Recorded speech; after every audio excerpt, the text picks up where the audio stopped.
Stop right there! Welcome to Nerds Night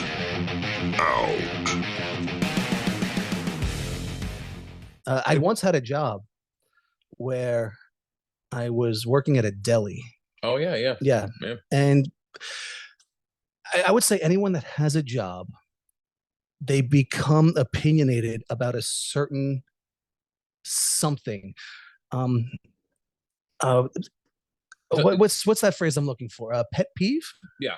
Yeah. Well, there's that old adage that the customer's always right. No, that's not true. Well, there's more to it. Everybody always forgets the more to it, and it's in matters of taste. Meaning, like whatever a customer picks, and they like it, good on them. Good for them. What are you talking about? No, not good for them. Yeah. Well, so what are you talking about? When I worked at the deli, I was always very opinionated about adults that would order bologna for themselves. That's not a thing. People do that? It's a child's food. Yeah. It's a kid's food. I grew up. I think most Americans grew up having bologna. It might not be a staple in everyone's lunch. There may have been staples in the bologna. It's the cheap meat. It is it's the hot dog of meat. Oh my god! And by the way, when you eat a nasty hot dog, it tastes like a steamed bologna. Oh, steamed bologna. What in the world? Yeah, that's what gross hot dogs taste like. That's what a ballpark frank tastes like. Yeah, we're not gonna get a sponsor at a ballpark, but I don't want a sponsor at a ballpark. No, you just ruined it. Yeah, McDonald's though. Come on over here, McDonald's. Right. Coca-Cola. But in terms of adults eating bologna sandwiches, I don't think I've ever actually seen one. When I was a child, my parents would make me bologna and cheese. You know, like the my if my brother is listening to this, he's very opinionated about cheese, like sliced American cheese. That if it comes in that plastic wrapper, it's not cheese. It's not like if those things don't even need to be refrigerated. He doesn't like he doesn't like the way it melts or doesn't melt. He's very opinionated about it. And that's one of the. I mean, we definitely agree on that. Well, he's right. Yeah. He's quite astute when it comes to craft single slices being disgusting. I don't even think they legally are allowed to call it cheese. There's too many foods in our country right now that aren't legally allowed to be called what they're sold as, like ice cream. Well, remember recently it's called. I'm sorry, but Breyers is called frozen dessert. Oh, it could be called ice cream. Why? It doesn't have enough natural products in our country to be called ice cream anymore. That's insane. But Breyers sells ice cream in Canada. Right. That's allowed to be called ice cream because they actually use the natural ingredients there. They're maximizing their profits in lieu of food as an ingredient here. It's not even food anymore. Right. It's something. It's a thing. Right. I remember years ago reading about something called schmeat, which was like this fake meat. Like I'm not even. Are we talking about pink slime? Yeah. No, I'm not even talking about like a veggie patty or something. I don't even mind veggie patties. I don't mind them. Like I don't mind a turkey burger. It's not a burger replacement. But I've had some veggie burgers that do taste good, but it's not in lieu of meat. It's just a veggie burger. The Bubba burger, veggie burgers are good. They're very good. You know, like the frozen ones. But Morningstar makes a decent veggie burger too. But you can't compare it to meat. That's how you know we're old, by the way. Veggie burger. Yeah, that's how you know we're old. We've tried these things, but because we had to, not because we wanted to, because we had to. Well, I remember one time when I was at this deli. Yeah. Every once in a while, I would bust the customer's balls because it was kind of a lighthearted atmosphere like that. New York delis might. Well, I don't think delis are really a thing when you leave the tri-state area. It's just part of a part of a grocery store, I should say. Here in New York, we have convenience stores and we have delis that are kind of prevalent, and it's a deli within itself. Bodega could be another word for it. I did not work in a bodega, though. I did work in a deli in Queens.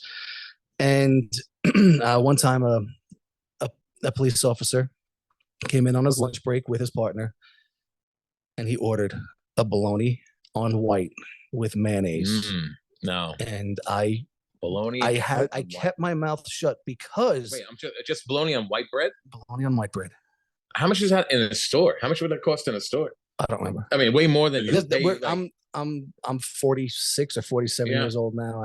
It's been a long time since I worked at that deli. God. First of all, God, It was probably like $4 or $5 at the time. You're old. I am. Yeah, I am. not me. No, a young buck. Yes, those gray hairs are. You dyed those gray just to give more you mature. a lore of elderly. So, these two particular cops actually regularly worked a speed trap close by in that neighborhood. So I did not bust his balls. Yeah, right. I mean, but thank goodness his partner did. Yeah, he was calling him a donkey. I don't even know what a donkey is, but he called him a donkey like 5 times over.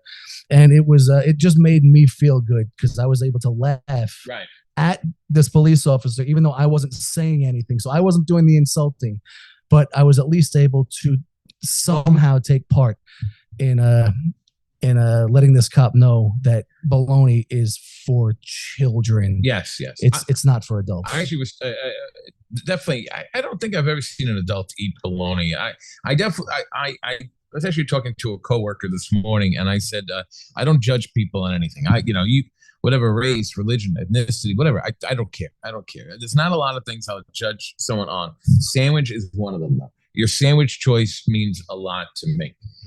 So hearing that there are adults out there ordering bologna on white bread at a deli, I mean, at least get it on Hero. Dude, bread. we used to make good sandwiches there. Sure. We had.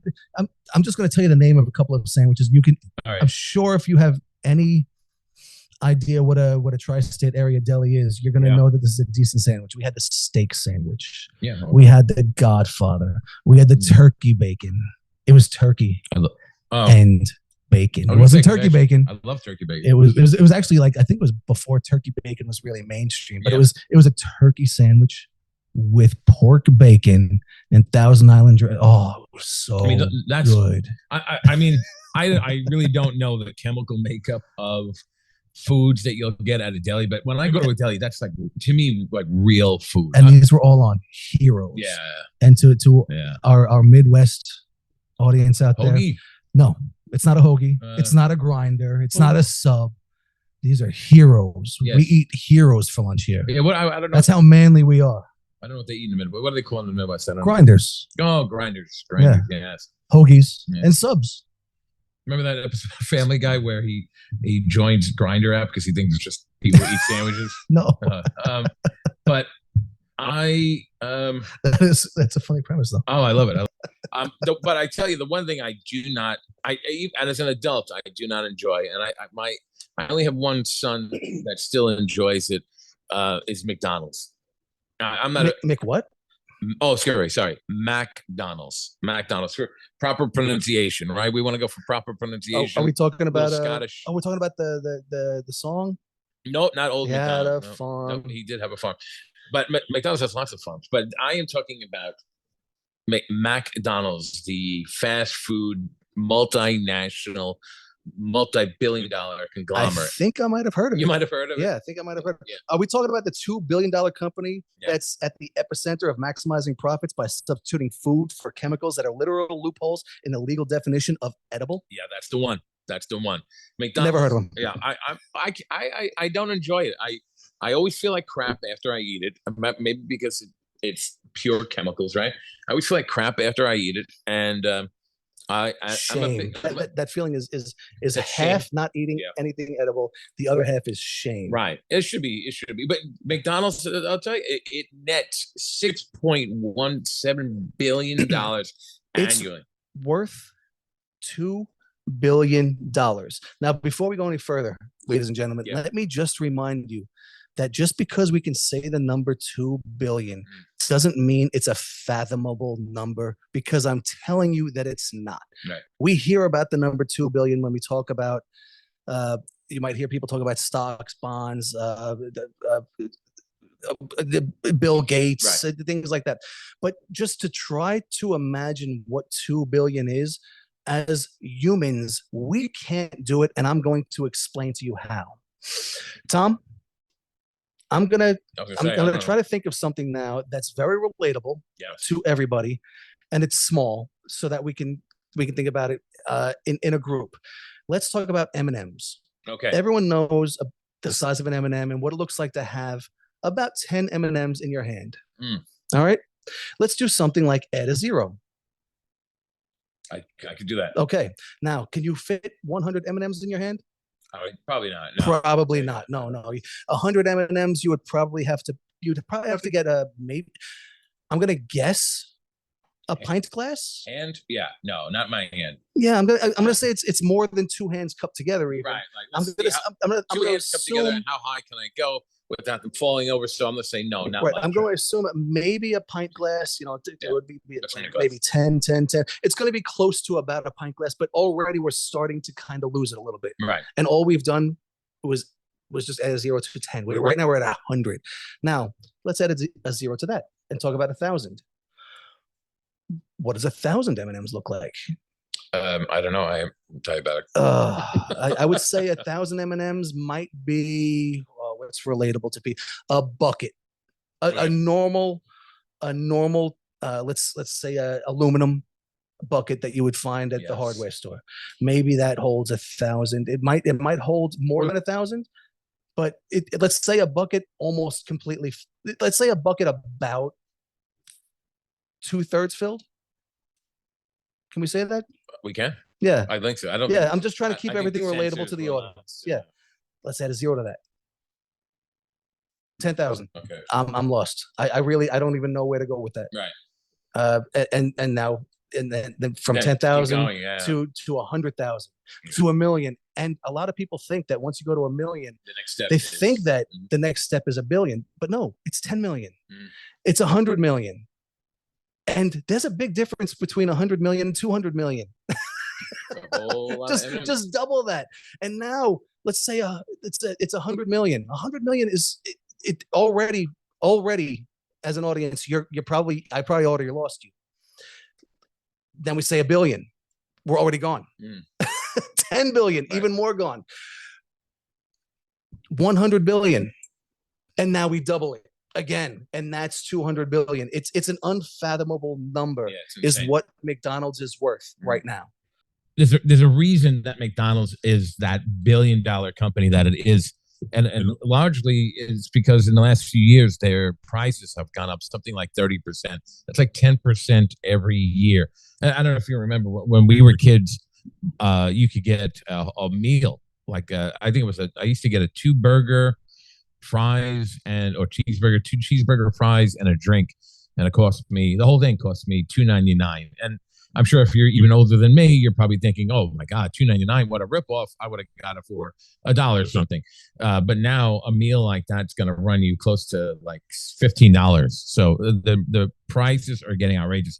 When a Big Mac was first made available, it sold for about 45 cents. And now you'd have to chill out $7 just for one. But, actually, and I know we're going to be talking about a few things today, but and McDonald's is at the core. But one of the most important things that we'll be talking about today in terms of McDonald's is their Happy Meal concept. And this is something that when it first started, it was known as a menu Ronald. You notice that Ronald McDonald's has essentially disappeared from like McDonald's stuff. McDonald's has dropped a lot of its characters. The original Ronald McDonald was not the Ronald McDonald that we remember as kids. No, the skinny guy wearing the tight fitting clown costume. Yeah. It was a pudgy guy. I think it was with slightly angry eyebrows, and he had a small soda cup as his nose. Yes. Nightmare fuel, ladies and gentlemen. The original Ronald McDonald was not a very happy looking clown, especially to children. Well, I guess back then kids were used to creepy clowns. Bozo and John Wayne Gacy. No. Most kids did. Willard Scott, by the way. Willard Scott was. Remember, he was like a broadcaster, newsman. I think he did weather. I feel like that's true. But There was a weatherman that was a clown. Willard Scott was the first Ronald McDonald. Oh yeah. Yeah. I mean, but I mean, the Happy Meal, the menu Ronald, the Happy Meal. I mean, it literally has about 5,000 of them sold every minute, and because of that, you know what McDonald's is now? Because of that, because of those friggin' Happy Meals, they are the #1 toy distributor in the world. The number one. Yes. But we're not talking about a toy distributor as in Mattel or a single company, and we're not even talking about a store franchise like R.I.P. KB Toys, R.I.P. Toys R Us, or even today Amazon. We're talking about McDonald's gave out more toys than any other company ever. I do think it's a fair thing to say that there's a somewhat of a distinction between distribution and production. Like McDonald's, like Toys R Us would be a toy distributor, not necessarily a producer, although they do make their own. That's not largely what's being sold. Well, they're not making their own. They did have Toys R Us brand toys, is what I'm saying. Like, oh yes, yeah, that's what I mean. Like they do have Toys R Us brand toys, but those still are not the best selling products, or they're not the things that are being distributed the most. McDonald's, on the other hand, is it's questionable because they keep a lot of their goings on in secret, as you would imagine. So who's paying for what? Like, if I was going to sell we were going to sell Nerds Night Out promo stuff through McDonald's, who makes it? Who produces it? Who is the one paying for the production of the Nerds Night Out toy that goes in the meal, the cute toy that goes in the meal? Who pays for that? Is in many ways kind of still on the wraps. So, I mean, but these are 5,000 Happy Meals getting into the hands of children. McDonald's indoctrinates children. Oh, yeah. And they did, and we are the product of it. We are the absolute product of McDonald's.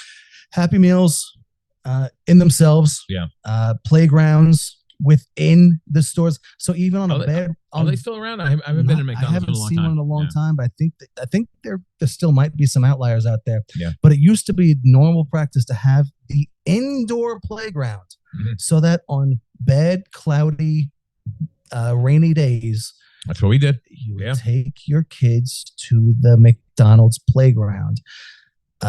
Birthday parties. Oh, I still remember, Dick.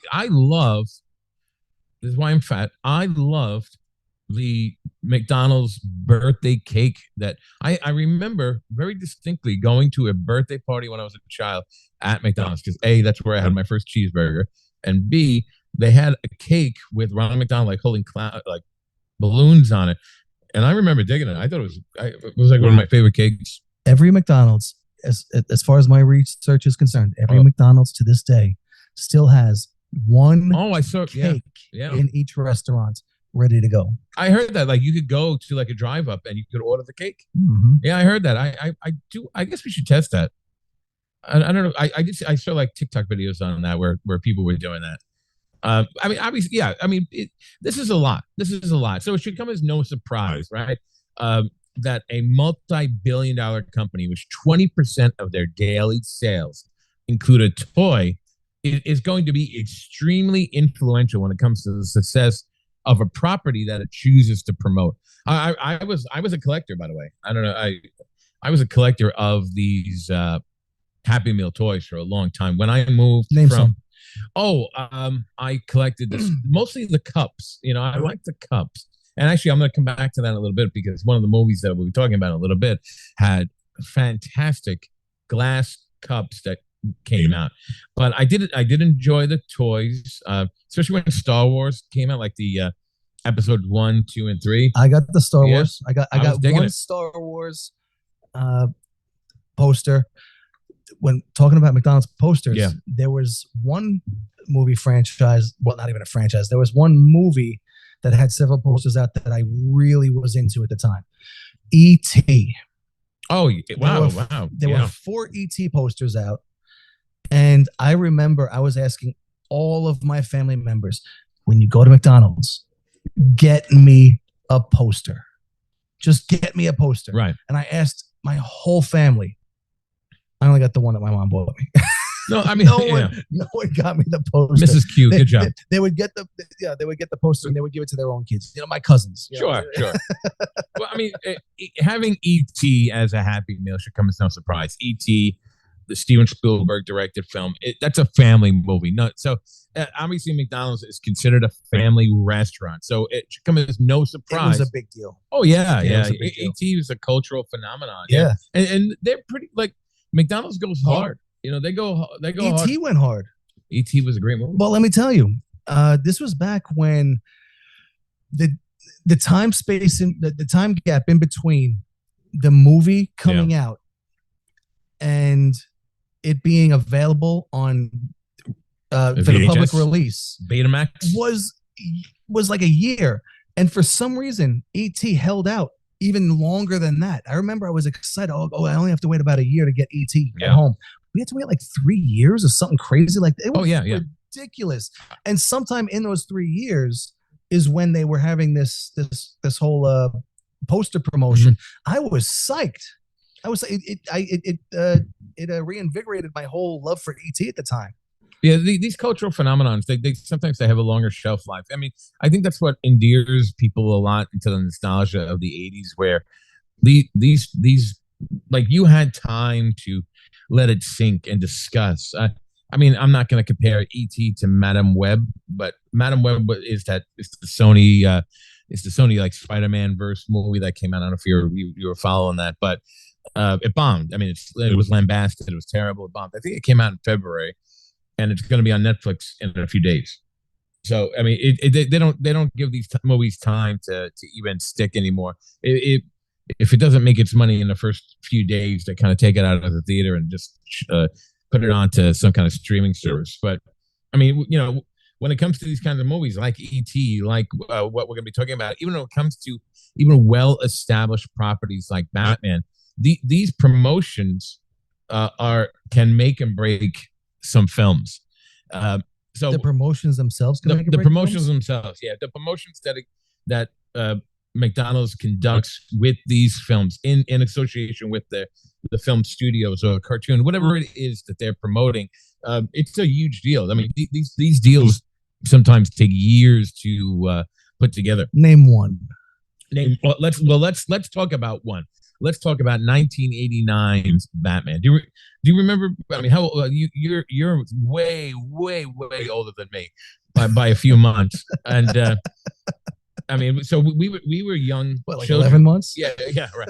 We were kids. We would probably I was either in 7th or 8th grade. I'm not going to do the math, but I was in either 7th or 8th grade. So like where I bought the Batman watch. Oh yeah, good call. I mean, Batman watches, Batman everything, right? Yeah. Batmania. I right? didn't buy it. My mom bought it for me. But I think it is important to know that when we're talking about the 1989 Batman movie, they were when it was in production, there were still a lot of questions in people's minds about like who Batman was. I mean, I think today we take for granted that just about every child on this planet knows who Batman is. I saw a video the other day of a child looking at a picture of Jesus and going, "That's Batman. That's Batman." Like you understand it today. Did you really? Yeah. In real life or on TikTok? Oh, in TikTok. I guess it's fair to distinguish that TikTok is not real life, right?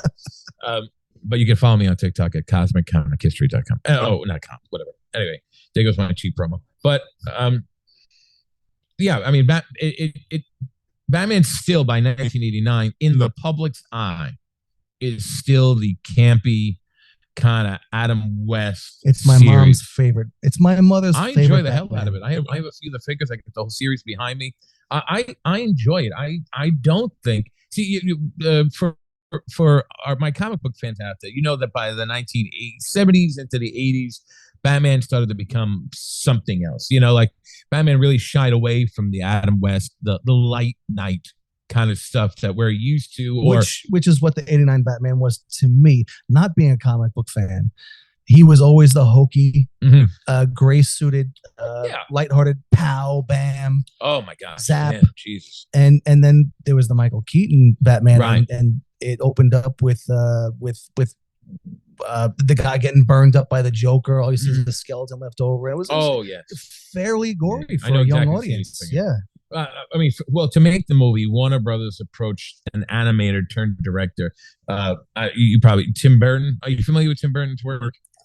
Edward Scissorhands, right? No, I saw the other Edward something hands. Nope, it's just Scissorhands. They're multicolored. The floppy. Whatever. Maybe a different. You probably saw a different one. I actually, on that note, by the way, when I was a kid, I remember going to Blockbuster Video and being so damn excited that they had made a sequel to Flash Gordon. It was called Flash Gordon 2. And I'm like, I've never even heard of this. I loved Flash Gordon when I was a kid. I rented it, brought it home, put the VHS in, and I'm like, oh my, this is inappropriate. And I look again at the box, it said Flash Gordon 2. And I was very, well, anyway, I kept it on. But, But by the 19th Blockbuster Video, at Blockbuster Video, they did have some softer stuff. Yeah, it was very soft. They're very soft. They were very picky. Good for them. Good for Blockbuster. As a father, I'll say good for them. What's Blockbuster? Oh, I know. I still have my Blockbuster Video card in my wallet. But Batman it's true, I do. Batman by the 1970s was even really starting to turn away. They had great writers like Denny O'Neil and Neil Adams. He started to really bring a serious tone to Batman. He started to get more into a philosophical, what was Batman's place in the world, in the city, and I don't know those guys. Famous Batman artists and writers. 1980s, Frank Miller. I know Frank Miller. Frank Miller, Sin City, right? I was going to say you might, Sin City. So just imagine that kind of grittiness, and that's what Frank Miller brought to Batman in the Dark Knight Returns. 300, yeah. And Frank Miller also he wrote RoboCop 2. So he did he really? Yeah, he did have his hand in Hollywood. RoboCop 2, RoboCop 2 actually had I didn't mind RoboCop 2. A lot of people shit on it, but I thought it was great when he starts shooting all around the guys, no smoking. That was great. It was great. I just watched a great documentary on RoboCop. I think it was called RoboDoc. It was and I got to tell you, it was great. I would watch an interview over and over again with Pete. Oh, how fortuitous. With Peter Weller, because Peter Weller not only did he play RoboCop, but he actually did the voice of Batman. He was Murphy? He was Murphy. Alex Ray. He played the voice of Batman in the animated adaptation of Frank Miller's Batman Returns. Look at that. Full circle. How convoluted. I know. But, so if you know Tim Burton, from Edward Scissorhands. You know him from movies like Pee-wee's Big Adventure. Love it. Oh, I can't do it. It's not for sale, Francis. That's not your bike. We used to say that all the time, my brothers and I. It's not for sale, Francis. And the infamous The Alamo. Oh. In the basement. In the basement. Remember when he passed away and they thanked him for all the tours? Yeah. R.I.P. Pee-wee. I grew up on Pee-wee. You were a comic book guy. Yeah. I definitely was a Pee-wee guy. No, I like Pee-wee's Playhouse. I watched it. I wasn't as into it. That's where Lawrence Fishburne got to start. Cowboy Curtis. Yeah. A lot of people are getting their starts on shows but remember, this is also a time now where we're talking about Batman, right? People still have this wild misconception now of what Batman is. They still think that we're going to get Adam West on the big screen, and Tim Burton that's not the kind of film he makes. Even though he makes some lighter movies, there is a touch of darkness to it. Well, remember Pee-wee and tell him Large Marge sent you. Then her eyes and tongue pop out. It's pretty damn creepy for a kid to watch something like that. But they cast. I don't know if you remember. There was backlash when Warner Brothers cast Michael, Mr. Mom Keaton to be Bruce Wayne and Batman. They absolutely everyone was predicting that the movie was going to be a flop. I don't understand. Are we talking about the same Michael Keaton that revolutionized the movie industry when he played a snowman possessed by a guy that had a family? Jack Frost, yeah. In the movie Jack Frost. Yeah. Or when he played Lindsay Lohan's father in Herbie the Love Bug. Fully Loaded. I didn't say all of Michael Keaton's film choices are noteworthy. I think I remember even Pierce Brosnan, who at the time was starring as what Remington Steele, right, in the 80s. Remember?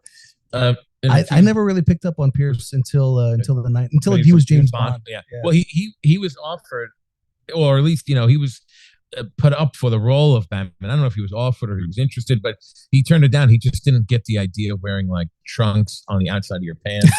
he didn't. He just thought it was too campy and too corny. And like he said, he thought it was going to be all bam, pow, boom, which still onomatopoeia still haunts every damn article that I ever read about comic books. Bam, Batman's back on the silver screen. Like, oh my God, I just can't. I love and hate. First of all, I hate onomatopoeia because of it. I also hate it because I've never. I was about to say I cannot spell it. That was going to be my next thing. I think I write well. I do not spell well. If you saw my writing, I instantly change the red lines because if I didn't under my writing, it would just be red lines. It would look like Now, what I remember about the Michael Keaton Batman was the fact that there were action movie stars at the time that were angry that Michael Keaton got this action hero role because he put on a suit that gave him muscles. I remember this. I don't know if it was Schwarzenegger specifically, but it was action movie stars at the time that felt like their jobs were now threatened because now any actor can just put on a muscle suit and be the muscle guy. Yeah. And we talked about Van Damme in the past. Stallone. Well, no one's going to do Van Damme splits. and he saw to that. He saw in every single movie he does splits at least one time. Oh my God! And with a shot on you, it's undeniably Van Damme. I regret bringing doing that split. Van Damme is the man. Pee Wee Herman and I grew up on Pee Wee Herman. If only they had a crossover. If only they had a cross. But I mean, Batman. Like we were saying before, people recognize Batman all over the world. But in the 80s, for the large part of the public, at least in terms of being a property that could bring in some bank, Batman was not really at the top of anyone's list. He was as popular as the Hulk. And I'm talking about Hulk as in the Lou Ferrigno Hulk series, which at this time had long since ended, but they had, I don't know if you remember, they had like the telemovies, The Trial of the Incredible Hulk. They had a movie called, eventually, The Death of the Incredible Hulk. And Batman was as popular as the Hulk, and people were getting that. Well, this is Adam West. Adam West Batman. Well, in the larger minds of the population, yes. Anyone who was not reading the comic books in the 80s was woefully, just there you go, woefully unaware. I mean, it's amazing that you could flash a bat symbol now to anyone, and it's generally a universal thing. People know exactly what you're talking about. In the 80s, you might have gotten away with that with a large portion of the population. They would have known the bat symbol, but they certainly wouldn't have known the progress that the character had made, or at least the direction he was in. Again, like we're going to keep comparing this to the Adam West Batman. Not to say there's really anything wrong with that. Adam West as Batman in the 66 Batman was perfect for what it was. It was meant to be campy. It was campy. It was produced on a shoestring budget, and it showed. The Joker had a mustache. I love Cesar Romero. Yeah, Romero refused to shave his mustache. If anyone who they just painted over it as if it wasn't there. He said the mustache got him where he was. He was a Latin lover, and the mustache had got him where he was, and he wasn't about to lose it. So, for you know what I do love on toys that recreate the Joker from '66. It also recreates the mustache. I've seen that. Yeah, before, it's so good. But I mean, Batman wasn't even as popular. Here's a throwback. Batman wasn't even as popular as the California Raisins. It was it was quarter, and I'm not even making these numbers up. These are numbers, and I should have written down my source with this. I'm a bad historian for not doing that. But they did like surveys amongst people, customers surveys, and Batman they used to do that in every mall. Right, California Raisins beat Batman 75% of the time. He was 3 times as popular. They were raisins. Raisins are very underrated. Raisins are the zombies of the grape world. No argument there. I mean, they're just dead grapes. Dead graves. that live forever. And you are right, but you know who's they were wrong about Batman because the movie went on to make over $250 million at the box office. Not only did Batman revolutionize superhero movies, it revolutionized the way blockbusters were marketed. The Batmobile. I mean, they had crazy rules about filming the movie. Like the Batmobile. I remember as a kid going to the movie. I saw it at the Fort Wayne Theater in Brooklyn. And when the Batmobile came on, they like, which car? People cheered. People went nuts. Me too. Yeah. Oh my God. Yeah. So the Warner Brothers had very specific rules about it because about the Batmobile because they didn't want it getting harmed in any way. They didn't want it getting destroyed because they thought kids would not want to play with a beat up Batmobile. So the rules of the movie were couldn't harm it. Remember the Batman gadgets? Where did you get those wonderful toys? Remember what Joker says that in the movie? Yeah, he bites his lip and he says it. Yeah. You all those gadgets, all of them had to be easily replicated as toys. So and they looked easily replicatable. By the way. Yeah.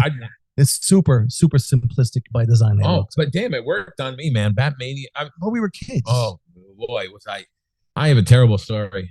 First of all, I'm sorry.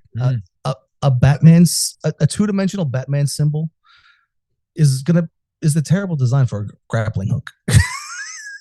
Oh yeah, right. You know what? I'm a huge Batman fan, and I will tell you the physics of a batarang escaped me. Right? Like, how does it come back? Is it if so, why? It's hitting a solid object. Shouldn't it just stop? Like if it hits, doesn't it just fall? Yeah, that's like the same physics as Captain America's shield, I guess. It just does whatever the writers needed it to do. I think my favorite. No, the shield bounces off. Yeah, but then like everywhere. He's like playing handball with your ribs, right?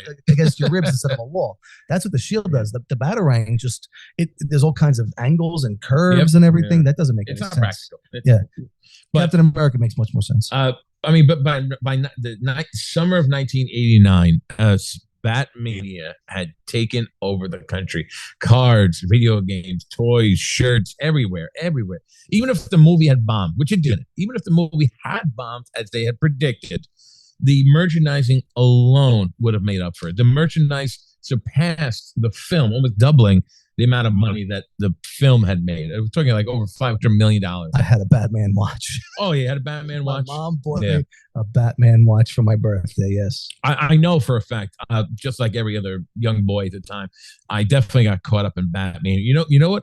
I could probably sing to you, and I will one day, every song from the Batman album that was made by Prince. Oh my God! Listen, it still stands the test of time. It was a great album. By the way, Howard Stern claims that's his favorite album. You know what? My brother is a huge Howard Stern fan, and now I am too. Me too, though. But what? Yeah. How corporate is that? Well, I mean, just right. I know. Yeah. Oh, talk about a plant. maybe he just wants to get himself in Warner Brothers' good graces. I don't know. Yeah. Maybe that was around Purple Rain. I don't know, but why would first of all, why would Prince agree to do that? Oh, you know what? But he did a great job. I'm not going to deny that, but it's also not anywhere close to my favorite album. But listen, it was a good album. I could still listen, and I do. To the Transformers, the movie album, the 1986 one. And you know this for a fact.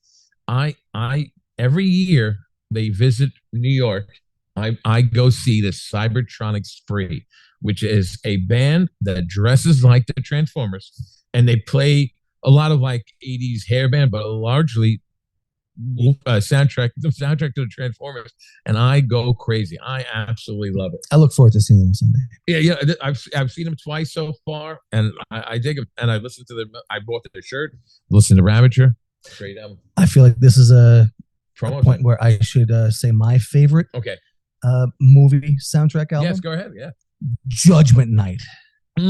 Judgment Night by far. Terrible movie, by the way.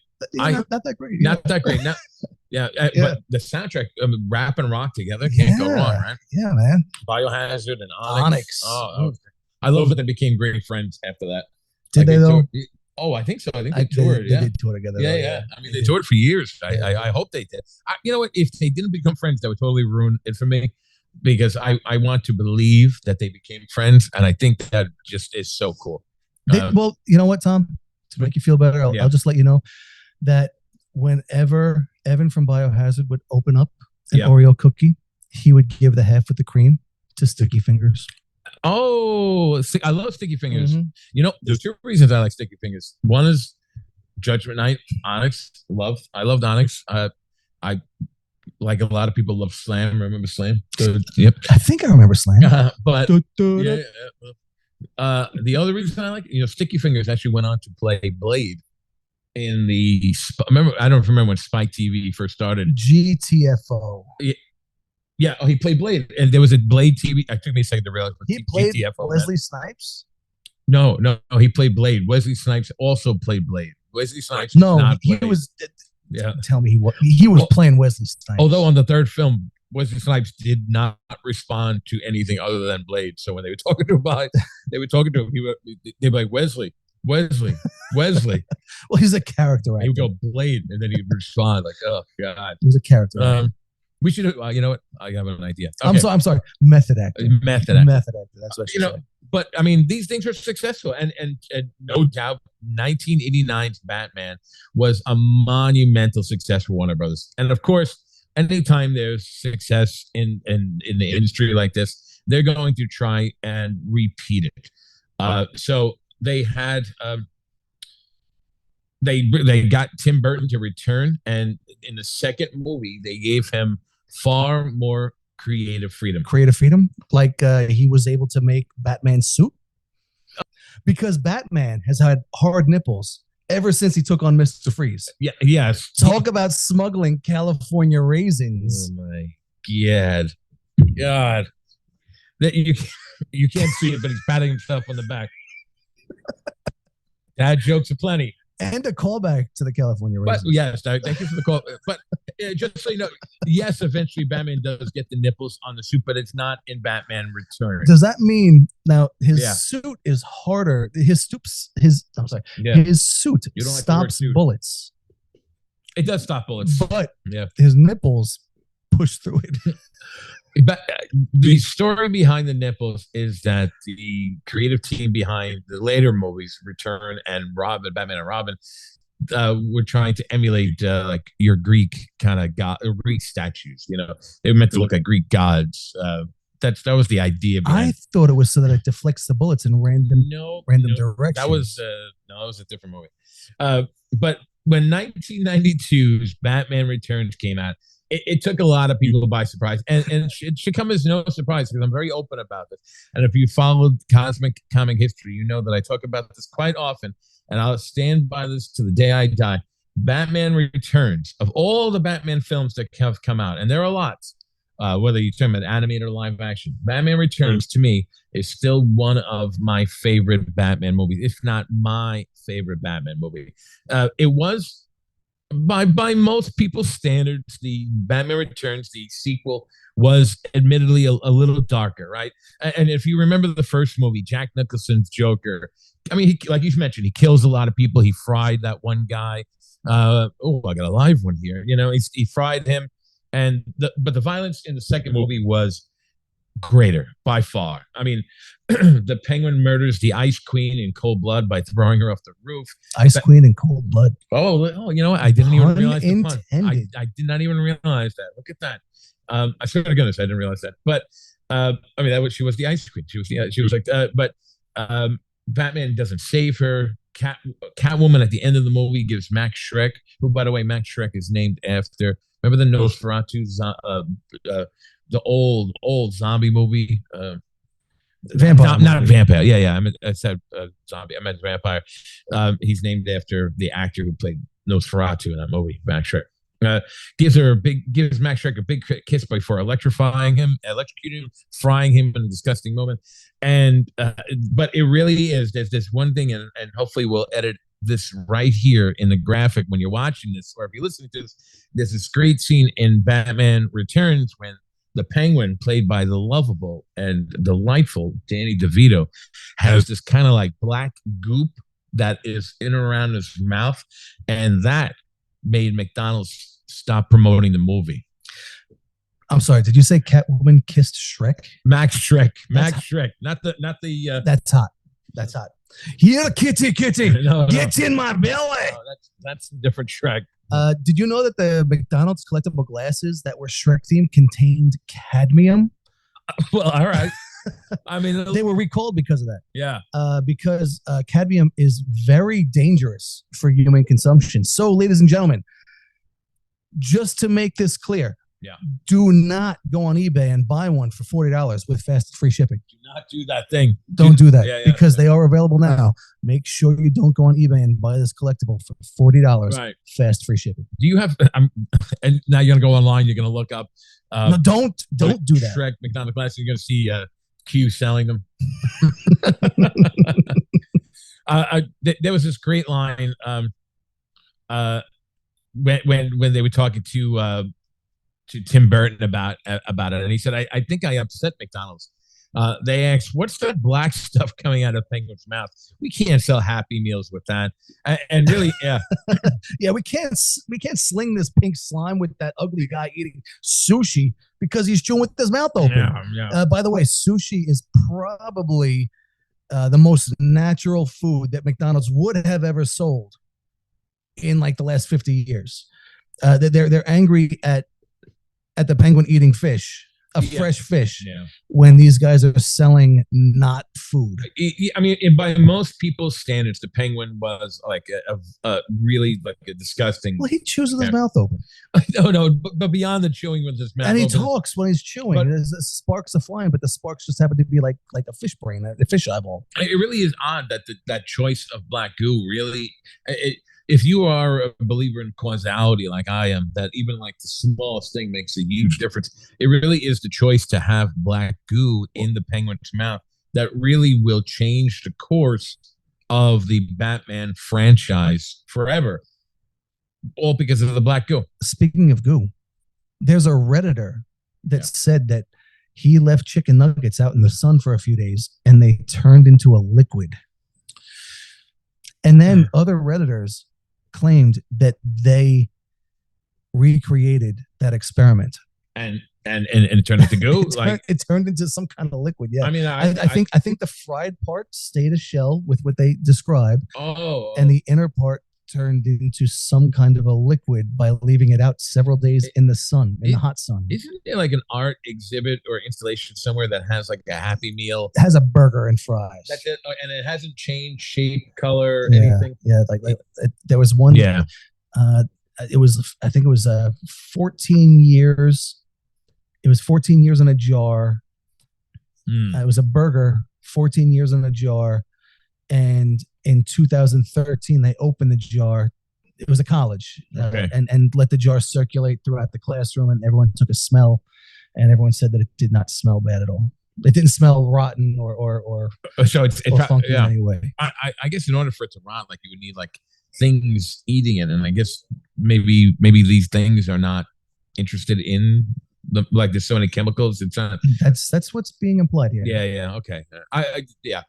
But I mean, it is this black goo really that's going to change the course of the Batman franchise. I don't know if you remember Batman Returns. Batman Returns is still a very heavily debated movie, because some people, it's kind of like that Die Hard fight, whether Die Hard's a Christmas movie or not. Some people will say, is Batman Returns a Christmas movie? And kind of like with Die Hard, I'm sure we could have this conversation a lot longer, but I think it's a Christmas movie. I think Batman Returns could also be a Christmas movie. I have a Die Hard Christmas ornament. I would tie on a Christmas book right here. So we're all right. We're of the same mind with that. Great. But Batman Returns was darker. It's more violent. It's definitely sexually suggestive. There's a lot of things going on in the story. The dialogue caused an uproar among parents who believed that the film would remain appropriate for young viewers. Now, here's what I don't get. Again, Batman Returns is violent, and this is going to be directed towards a lot of the parent groups. But so was the original Bat. Like you were saying, so was Batman. So was the 1989 Batman. it was violent. So I thought Batman Returns had some like fun moments. I mean, yeah, I think one of the things that drives me as a Batman fan, by the way, one of the things that drives me nuts is there's a scene in the film where one of the Penguin's kind of Red Triangle circus gang people approach Batman, and he's got this cartoonishly dynamite thing, it was like a clock on it. Oh yeah, right. He punches the guy, puts it on, and throws it in the sewer. Smiles, and the guy blows up. I'm like, what? Batman just kind of killed that guy with a smile. For a person who doesn't have a no kill rule, he really did that maliciously. Well, that was more happenstance. He didn't put the bomb on. No, he does. He does. He puts a bomb on him. Oh yeah, yeah. He does that. But you would think. See, you want to think those things because you think that's not what Batman does. But in this movie, it does. And even amongst the people who produced the movie, that was like a debatable thing. Like that's not how it was written. It's just how it ended up on screen. So it's really out of character. And this is something that as a nerd, I stand by because I do think these are great movies. Batman and Batman Returns are great movies, right? Like you don't have to be a comic book fan to enjoy Batman or Batman Returns. They're not really great Batman movies. They make a lot of changes to Batman that it ended up like the Joker had killed the Batman. Remember, like Jack Nicholson had killed Thomas and Martha Wayne in the first movie. Yes. But that's not something. It's Joe Chill in the comic books. Like Joker doesn't. You made me, I made you. Yeah. Oh yeah. That's exactly right. Yeah. I mean, so it wasn't just parents that were assuming that the movie would be a little light. It was companies like McDonald's that also assumed it would be a family-friendly movie, and they promoted the movie heavily and included Batman Returns in their Happy Meals. I'm gonna. Is this a good time to have a word from one of our sponsors? Everyone's flocking to McDonald's to get their flippers on Batman. Now, Batman Returns is on a dramatic series of collector cups with flying frisbee bat disc lids straight from the movie. Good. You can get your flippers on a large drink in one of 6 32-ounce collector cups at a special price when you buy any extra value meal, because what you want is what you get at McDonald's today. Gotta fly. Ready? Are we back? And we're back. Thank you, sponsor. Thank you for that sponsoring of the show. Yes. Yeah. We love sponsors sponsoring. Well, released on June 19th, 1992, Batman Returns broke several box office records and earned about $266 million worldwide. That's a nice one. And this was in 1992 money. 1992, yeah. Yeah, not adjusted for inflation, right? I don't believe it is. I don't know. That's legit. Yeah.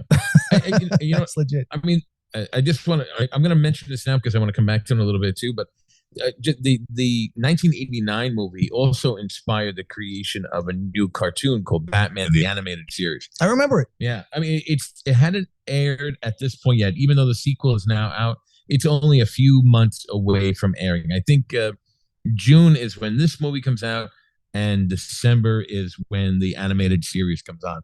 And when I became a fan of voice actors for some reason. Oh well, Kevin Conroy, Mark Hamill. Yeah, just we're actually, and I didn't know who I knew. Of course, I knew Luke Skywalker, right? But I didn't know Luke Skywalker was the Joker. It was originally supposed to be Tim Curry. He re-recorded some lines, but I don't think they liked the way it sounded. You I don't think I would have liked Tim Curry. Yeah, you could go online and look up Tim Curry. I mean, I do like Tim Curry. No, I don't think I would have liked him as the Joker. Well, you know what? I don't know. I wouldn't think I would have liked Luke Skywalker as the Joker either. I was about to say, because I think now, after years of hearing Mark Hamill as the Joker, which, by the way, his last time as the Joker is coming up. Kevin Conroy unfortunately passed away last year or 2 years ago, I believe, at this point now. But he recorded some lines for an animated movie that's about to come out, and Mark Hamill is in it as well. And Mark Hamill will not be the Joker without Kevin Conroy. So, Crisis on Infinite Earths Part 3, that'll be the last time you'll hear them both together as Batman and Joker. Crisis on what? Crisis on Infinite Earths. Earth.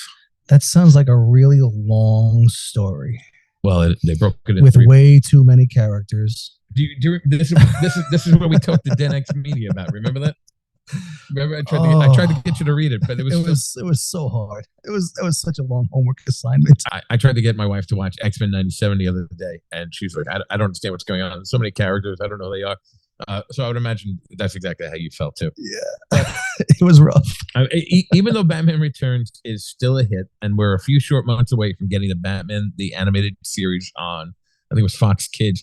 It doesn't mean that everybody liked. It was after school. Yeah, it was like 3:30 or something like that. Yeah, on Fox. Yeah, it doesn't mean that everybody was happy with Batman Returns. In particular, there was a group called the Dove Foundation. That's an American nonprofit organization based in Portland, Oregon. What they do is they issue film reviews, ratings, and endorsements of movies on what they consider to be suitable for a family audience. Are they the ones that rate movies? They have a Christian slant to rating the movies. They're looking for those family friends. But are they the ones that rate? No. As in like RPG. No, that's the. I used to be the MPAA, the Motion Picture Association of America. I think they just called the MPA now, but Motion Picture Association. But no, they're the ones, and they're supposed to be like an arbitrary group that kind of self-governs. But there's lots of issues with them in terms of their ratings as well. And they've definitely changed since the 80s. Oh, yeah. Because there were some movies that were crazy back in the 80s that would be X-rated now, but they were PG back then. I mean, Jaws was PG. Jaws by no one's standards today would be considered PG, but when it came out, it was PG. Revenge of the Nerds was PG. Oh, yeah. Oh, the Revenge of the Nerds cast is going to be at CradleCon this year with me. What con? CradleCon, which is going to be at the Cradle of Aviation, which I will be speaking. Oh, right in Long Island. Right in Long Island, the Cradle of Aviation. Yeah, CradleCon. On a Museum Row? That's Museum Row, May 18th at 2:30. I'm holding a panel on the multiverse, and we'll be talking about things like Crisis on Infinite Earths. So the cast of Revenge of the Nerds is going to be there too.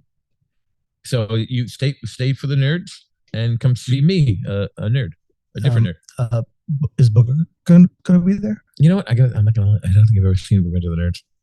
Oh my! I know none of them. For a nerd, I know you are lame. What about Ogre? Will Ogre be there? Bloodsport. Ogre was in Bloodsport. Oh yes, that's right. He was. These Christian, the Dove Foundation, they give ratings based on like Christian values. So they liked Hook. They gave Hook a great review. It was a good movie. Home Alone, which is arguably more violent than Batman Returns. Insanely violent. Right. They give that a seal of approval. I looked them up. I actually couldn't find their rating for Batman Returns. I'm not even sure if they gave it a review, but they have reviewed a lot of other Batman movies, and I have yet to see them give them like a Dove Foundation seal of the Dove Foundation seal of approval. It looks exactly like you think it would. There's a dove. I think I could picture it in my mind. Right. I mean, so this is turning into like a PR nightmare for McDonald's and Warner Brothers, because they did whatever they could to distance themselves from the partnership between McDonald's and Warner Brothers. Remember, at the time, Happy Meals were made exclusively for children in the 1 to 10-year-old range. The toys that were being marketed for Batman Returns were being marketed to an audience that really So we're back to McDonald's again. Yeah, they shouldn't be seeing Batman Returns. Yeah. So we're talking about now kind of like, the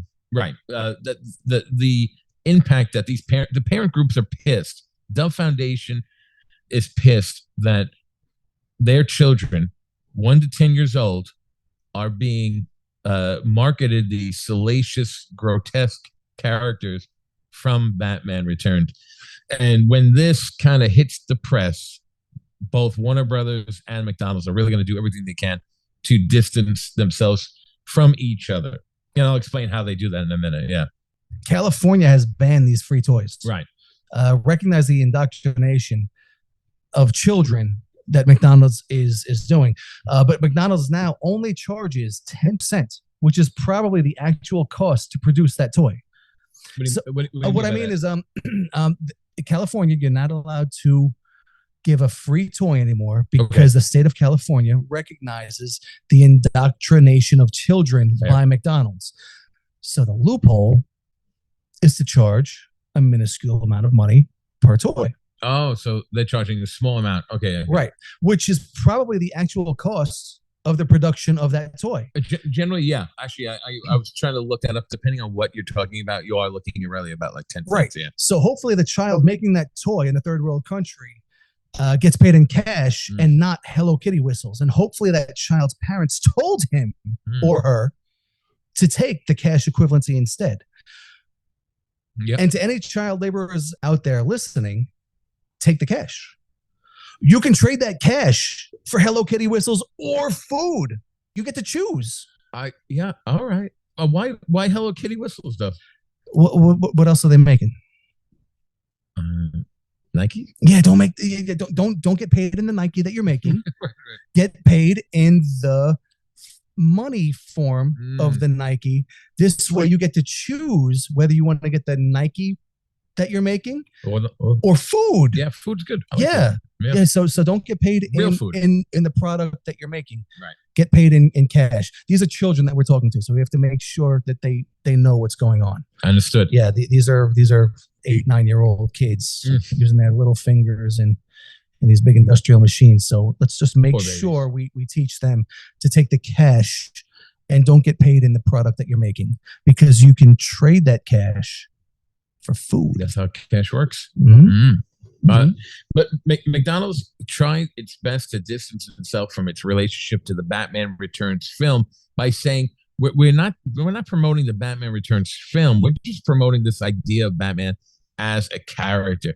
And this is the excuse that not only the fast food giant used, it's also what Warner Brothers tried to say. We said we were careful not to actually provide toys from the movie. But if you do look, and maybe right here we'll kind of put like a, I'm going to make that noise right there. Yep, there they are. And some of the toys from the movie. So you had Batman's Batmobile, which there are 4 toys that were produced. The Batman's Batmobile looks identical to the film. So that right there kind of shoots down what McDonald's and Warner Brothers are saying, that we're not promoting the film. The Batmobile is the exact Batmobile from the movie. They are promoting. There's another weird looking fun one like the Bat Missile, which is cool. Penguin had a Roto Roadster, which is like this yellow car with an umbrella at the front. Which they see it. Oh, there you go. Okay. And the Catwoman's Cat Coupe, which again, doesn't appear in the movie at all. She didn't drive a purple car with a tail hanging off of it. But if you go to YouTube, you will see it. Yeah.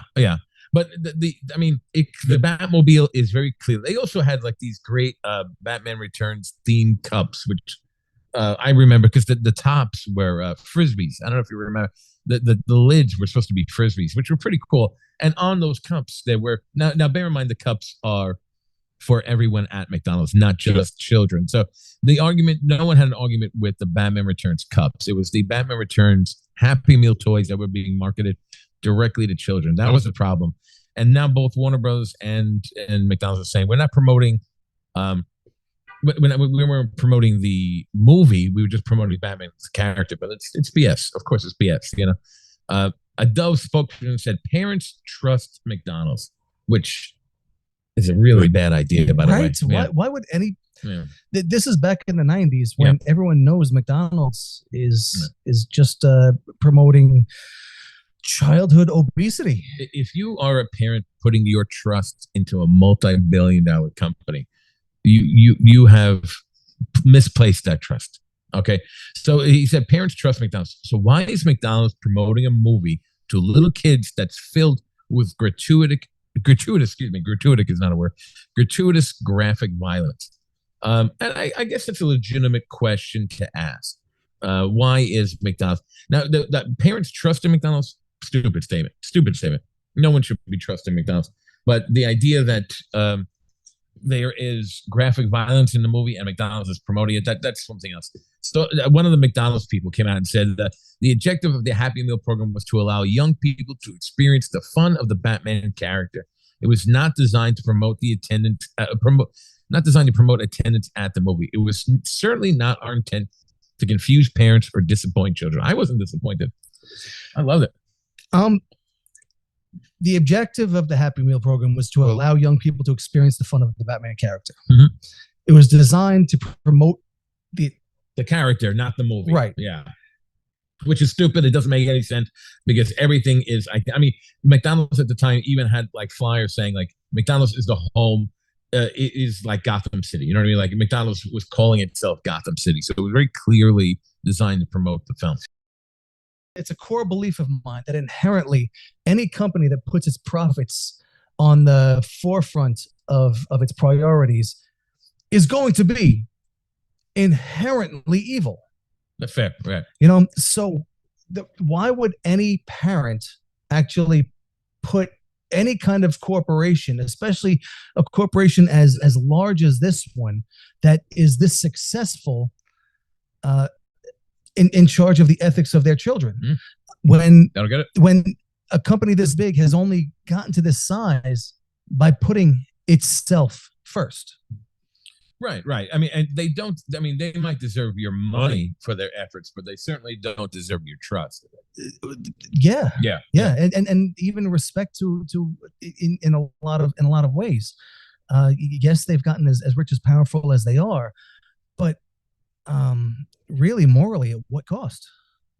Oh, that's a deep ethical question. Well, about that's right? Well, that's what McDonald's is. Everyone knows, sure. Deep down inside, McDonald's only has itself right as its own priority, not the health of no. of any of its customers in any way, and they're indoctrinating children. Right. Again, ladies and gentlemen, they're indoctrinating. They're making sure the next generation is addicted to the fats, the sugar. To them. Yeah, and they you're going to see some of the worst things, the worst laws, the worst companies, and they're all going to have this great big smile, and they're going to present itself as this family friendly thing, but in reality, it is not something that you want to welcome into your house. But even according to Warner Brothers, and this is a quote directly from a Warner Brothers executive, clearly Batman not meant for 5-year-olds. As for whether it's appropriate to have Happy Meals, well, that's up to McDonald's. We don't tell them how to run their business. I love your impression of the corporate. Thanks. What was he? Regional manager? I mean, even years later, during a retrospective for Batman Returns, Tim Burton was asked to reflect on the warning signs that this film would be his last go-around in Gotham. It was a weird reaction to Batman. Is this Tim Burton? This is Tim Burton's voice. No, that's not what he sounds like. He sounds like the Crow, right? Yeah. It was like a weird reaction to Batman Returns because half the people thought it was lighter than the first one, and half the people thought it was darker. I think the studio just thought it was too weird. They wanted to go with something more child or family friendly. In other words, they didn't want me to do another one. That wasn't bad. Thank you. I've never heard Tim Burton, but they didn't want me to do another one. Yeah, that was. Well, I don't think I could have done better not ever hearing him myself. It's a common mistake that people think that they fired Tim Burton from the movies, but they did give him an opportunity to remain on it. He just didn't really want to go in that family-friendly direction to appease the Dove Foundation people, to appease the McDonald's going crowd. So a real artist. Yeah, right. You got to give him credit for that, at least. I mean, Tim Burton is definitely a flawed director. He's a flawed human being, but find me a person on the planet. In what way? You could take a look at his cast, for example, and generally he outside of a few movies or TV shows here and there, he generally only hires like white actors for all the roles. And a lot of his characters are kind of like all over the place. You know, some of them are. When you say white actors, you mean like the extra pale people? Because they all look really goth. Like Johnny Depp, and it was just hints that kind of pale. Yeah, that super pasty white. Yeah, that's what you mean. Right? Well, I mean, if you do look at the cast, because they're wearing makeup to look like that. So it could be any ethnicity. I'm referring to just wearing that kind of makeup to make them look as pasty as that. Well, when Burton met with executives about the third film, they kept asking him over and over again, "Oh, you don't really want to direct the third Batman film, do you?" And just imagine, like, someone keeps saying that to you. After a while, you're like, "Well, I guess I don't," you know. So eventually, he understood what they meant, that they just didn't want him to direct the third movie, and they didn't want to fire him outright. So they pressured him. And when Tim Burton left, so left Michael Keaton. And they brought in Joel Schumacher. And Joel Schumacher was known for directing. He had some really good movies. I'm trying to think of any of them off the top of my head right now. I can't. No, he did a lot of dramas, I think. Boy, I'm trying to remember, like a really good one too. I want to say Time to Kill, but I think I'm thinking of the wrong movie. But hey, Jamie, can you get me a decent movie by Joel Schumacher? Joel Schumacher directed movies. Let's see. What do you do? All right, let's see. None of these. The number 23. I don't remember that one. Full Flatliners. He did. That was a good one. Oh, Falling Down. Falling Down was one of my favorite. Flatliners was the head exploding, right? No, I know you're talking about. Oh, I'm drawing a blank on that now. Oh, it was A Time to Kill, by the way. I was right. It was A Time to Kill. For some reason, I confused myself. I'm like, am I thinking of Flatliners is not the head exploding? Like of the newscaster and his head exploding? No, that's something else. I know what you're talking about, but I don't think that's it. But you know what? Whatever. I could be wrong. Okay. Oh, The Lost Boys. He did too. All right, there we go. We go. That's a good finally one. A movie. Yeah. Thank you, Joel Schumacher. That was a great movie. You know, he's a good director. He's actually a very good human being. Like on the films, I think in Batman and Robin, they had Alicia Silverstone as Batgirl. And I remember that. People were making fun of her, saying that she was too big to play Batgirl. They're calling her Fat Girl, and really stupid. I mean, I know, but by Hollywood standards, not by real human being standards, by Hollywood standards. And he stood up for her. He was a really good guy. He passed away a few years ago, but Warner Brothers wanted all these future Batman films to sell toys, specifically like things like you would find in a Happy Meal. And I think the word they used was toyetic. You know, like they wanted everything to be like bright and colorful. And if you do watch Batman Forever, which brought in wait, do I have to watch Batman? No, like indefinitely? No. Batman Forever is the name of the third film, not necessarily the manner in which you have to watch it. No. All right, so if I just have to watch a movie called Batman Forever. Yeah. And you know what? I stand up for Batman Forever a lot. I do. Sure, it's not like the Citizen Kane of superhero movies, but it's a relatively good Batman movie. If you watch Batman Returns, I think Batman's only in it for like maybe 12 minutes. You know, he's not in it very long. I don't know what the actual number was, but he's not in it very long. It's mostly focused on the villains, whereas Batman Forever does spend a lot of time with the villains too, but it also spent time on him. And I'll give to Val Kilmer's credit, he was not a bad Batman. He was blonde. I guess if you had a problem with that, but who cares really? I would say George Clooney was definitely the worst Batman. He apologizes. I think I don't know if this is true or not, but people said that like if you approached him and you talked about Batman and Robin and you said you saw it, he would give you your money back for the movie. Bet. I'm in. Next time I see him, I'm getting $12. By the way, McDonald's did get back into promoting Batman with Batman Forever in the same way they did with Batman Returns in 1992. They had special sandwiches, drink cups. Now, I talked about these cups when we first started because to me, I thought they were the best. They were like these frozen looking. They did returns on these things? Oh, no, they did Batman Returns. Okay, I'm sorry. Now I'm with you. I'm drawing a blank. I'm not sure what you mean. No, I thought they were taking returns. I thought it was like some kind of a recall. No, we're talking about Batman Returns.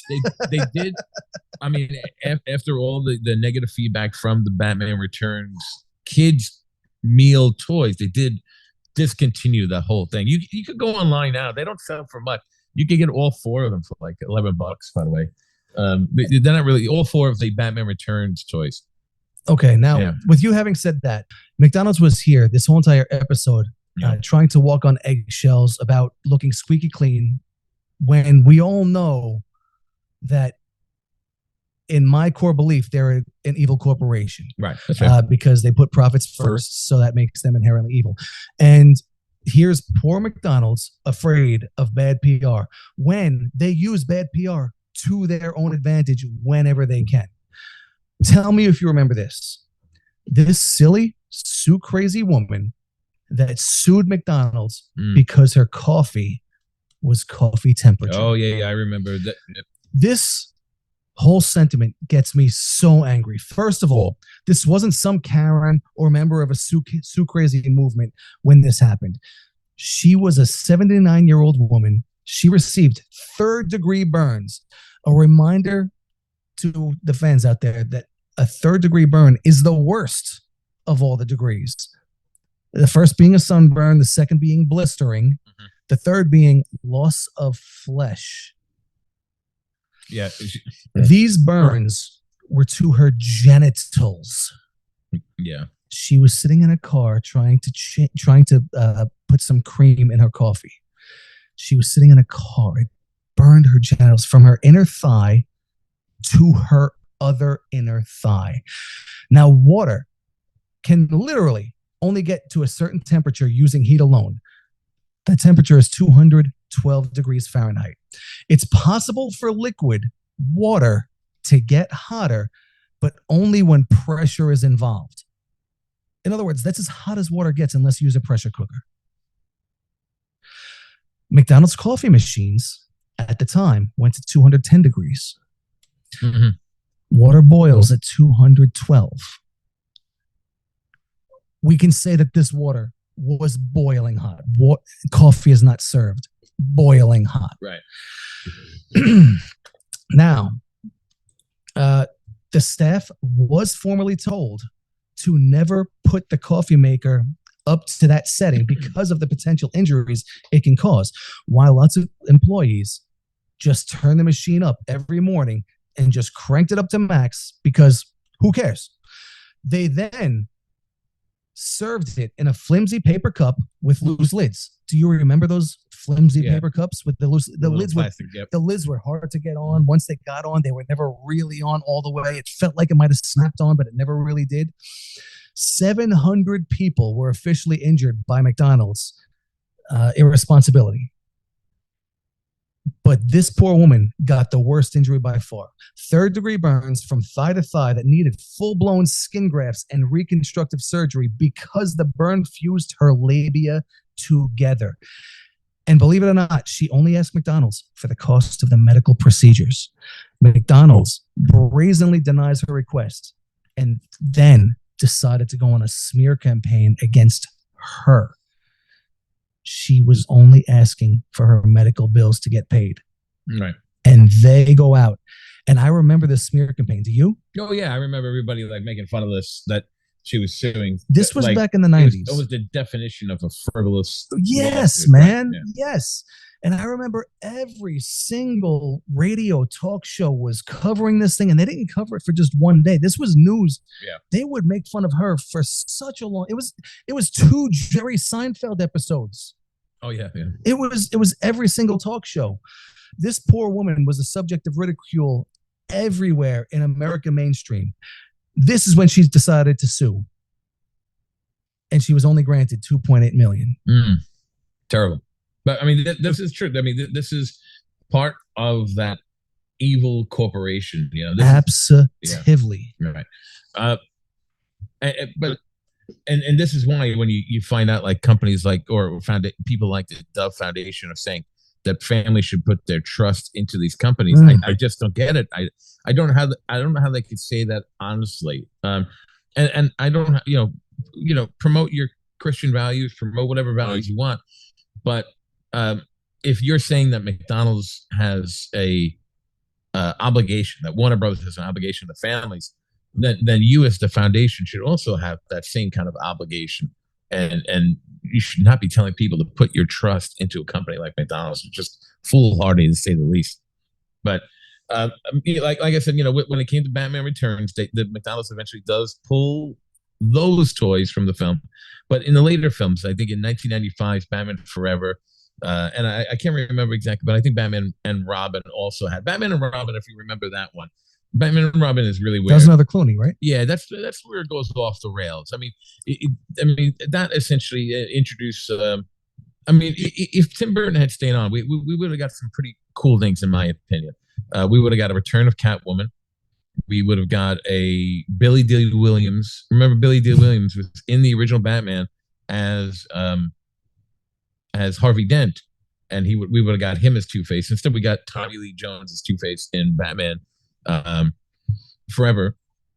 We also probably would have got, I think, Marlon Wayans, by the way. Marlon Wayans was going to play Robin. He was cast. He had a suit tryout and everything, and then they cut it from the film, but they supposedly going to put it into the third one. He's still paid, by the way. Good. He got paid like 10 grand or something, maybe more. I forget what it was, but he got paid a ton of money for it. 10 grand is... I'm probably underselling it. My concept of money is not what it should be, but I'll take 10 grand. Yeah, but for nothing, right? For nothing. I mean, he really got paid for nothing in perpetuity. I think he's still getting paid now. But 1997's Batman and Robin really is like what puts the final nail in the coffin for the Batman franchise. They went too toyetic, you know what I mean? Like they went too deep into the campiness. And for what it's worth, I do defend Batman Forever. I think it's a good Batman movie, but Batman and Robin is too much. Remember Arnold Schwarzenegger's ice puns in the movie? Chill out. Yeah. Cool it. Yeah, what killed the dinosaurs? The Ice Age. You know, there were too many. It was too many. And then, of course, I don't know. They give the franchise a couple of years to rest, but then come back huge with Batman Begins, The Dark Knight Rises, and again, kind of revolutionized the franchise, revolutionized the way superhero movies can be viewed. I mean, getting Oscars, that's pretty damn cool for Heath Ledger posthumously. But the Batman franchise, Batman now, Michael Keaton's Batman now is getting a lot of love. But I don't know if you know, but DC actually has a comic book called Batman '89 that continues the story. Cool. It ignores Batman Forever and Batman Robin and just keeps going. And of course, I don't know if you are one of the 5 people on the planet that saw The Flash last year, but Michael Keaton. I'm not. Yeah, Michael Keaton came back as Batman in the movie. It's cool to see Michael Keaton back as Batman. And then he was Michael Keaton as Batman. Remember, he's in his 70s now. So Michael Keaton coming back as Batman was pretty big. He looks wonderful. He does look wonderful. God bless him. And now, of course, we get Beetlejuice, right? He's going to be in the next Beetlejuice. He's Beetlejuice again, yeah. Him being in his 70s, he doesn't need to wear makeup now, right? He's still wearing the makeup, but he doesn't look that bad. He looks good. But he was supposed to be like how like the MCU has Samuel L. Jackson as Nick Fury. Well, the DC movies were gonna have Michael Keaton as like Batman, bringing the universes together. Like he was gonna be in a Batgirl movie that Warner Brothers scrapped completely. He was going to be in Aquaman. He was going to be in a few movies. He was going to be in a few movies, but they just kind of canceled everything and rebooting the whole thing. But I'm just saying that even after all these years, I think people are kind of re-examining the value of the original movies and seeing that they were great and they had a lot of potential in it. So did Michael Keaton as Batman. I just want to take this opportunity to say that Ben Affleck is not a bad Batman. No, I don't. And he got great. So much hate before he ever became Batman. So did Heath Ledger, remember? So did Heath Ledger. Heath Ledger got a lot of crap before he played Batman? Oh, before he's cast as the Joker in The Dark Knight. He got a lot of crap for that. But I agree with you. I think, first of all, George Clooney is by far the worst Batman. Yeah, that's and fair. I like George Clooney. In terms of live action, he's just Batman. not a Batman. He's just not a Batman. Yeah, he's too mellow. I thought he was too mellow as Batman. Like Batman can be mellow, but not just not on the silver screen. Not that franchise. Not that franchise was big and loud, and he was just kind of there. But he does deliver a really good line at the end of the movie when he is pleading with the defeated Arnold Schwarzenegger as Mr. Freeze to kind of come to his senses to help his wife Nora. What does he say? Help, like, oh boy, I can't remember the line. It was a great line. You remember the line? No. The way you said that made it sound like you knew the line. But there was just this great, powerful scene between the two of them. Jamie, can you look that up? We'll look it up. Put it in post. But vengeance isn't power. Anyone can take a life. But to give life, that's true power, a power you once had. But that was a great scene and an otherwise not really memorable movie. But these movies did make bank. They made great money. They just didn't really have that kind of cultural or they didn't make as much money as the other films. I think there's dozens of Batman movies, but in terms of the top 10, the Dark Knight is number one. The Dark Knight Rises, and then you keep going down. But Batman Returns, obviously, it didn't make as much money. That's another reason, by the way. McDonald's gets all of the heat, and in the last couple of years, like we've really been focusing on McDonald's and the Happy Meal toys. But it also is that Batman Returns made about $150 million less than the original film. And I think they were deciding to kind of go in a different direction because of that. But Batman and Robin, the last film in that kind of Tim Burton, Joe Schumacher franchise, that's the one that made the least. And that was when they were done. They were saying, let's give the franchise a break. And they rebooted it a couple of years later with Batman Begins. But this also actually affected the Batman the Animated Series too. I don't know if you remember. I think by season 3, they gave that show an overhaul as well, and the characters became a lot more. I know this is going to sound strange to say, but more cartoonish. Like Poison Ivy was really Joker. They gave them all redesigned to put them more in line with like the Joel Schumacher films. Cool. And that really is how Batman was. The whole Bat franchise was shaped really by McDonald's, Happy Meals, and a little black goo. And Dan Aykroyd, not Dan, Danny DeVito. Danny DeVito chewing with his mouth open. Yeah. You're the hottest secretary I ever had. I loved him. I said Dan Aykroyd. Dan Aykroyd had nothing to do with That's the UFO lover in me. Yes. I got Dan Aykroyd on the mind. He is an amazing actor. Yes. No, he's an amazing ufologist. Oh, ufologist. Ufologist. Yes. That's the UFOologist. Yes. Ufologist. Yes. I'm trying to become a member of the BFRO. Oh, is that I heard about them. This is I don't know what it stands for. Bigfoot Research Organization. Oh no, never mind. I was thinking something else completely. Oh, you really? Well, listen, our friends. There's a test. What's the test? I don't know. I haven't taken it yet. Our friends over at Pure Magic Pictures, by the way, have Squatchers coming out in June. You should check that out. Yes. Shout out to Squatchers. Yes. I'm looking forward to that coming out. Oh, it's gonna be great. Yeah, I'm seeing release. commercials for it all over the place. As a matter of fact. Oh, look at you. I'm serious. Yeah. Well, June 1st, I think that comes out. I think it's on my my Facebook and YouTube algorithm or something, but I'm seeing commercials everywhere.